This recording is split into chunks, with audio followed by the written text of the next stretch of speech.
had at least a fighting chance when targeting side armor or weaker points.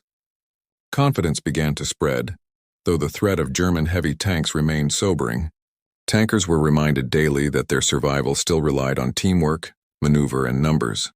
A Sherman, even with a 76mm, was never a lone wolf. The Germans, however, were not blind to this shift.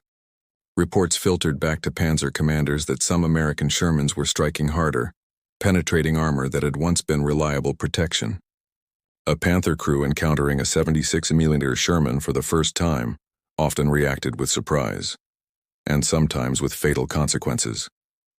Where once they had advanced with impunity, now they approached engagements with greater caution.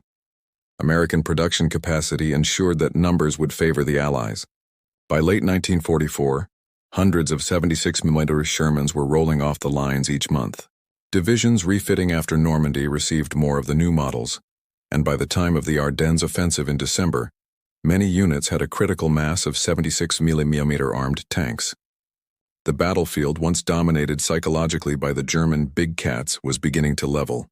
Still, limitations remained. Even with the 76mm Shermans had to use clever tactics. Side shots, ambush positions, and sheer volume of fire were essential. No American gun in 1944 could reliably punch through a Tiger II's frontal armor. But the 76mm was the first step toward restoring balance, allowing crews to fight back on something closer to even terms. This evolution in armament was more than technical. It represented a turning point in the war of perception.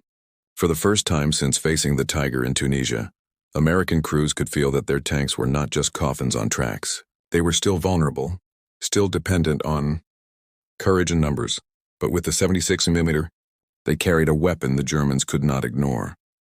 From this context emerges the story of how the Sherman, once derided, began to earn new respect, and how German crews learned, sometimes too late, that the battlefield had shifted beneath their feet. For the American tank crews, the arrival of the 76mm Sherman was more than just a technical upgrade. It was a lifeline.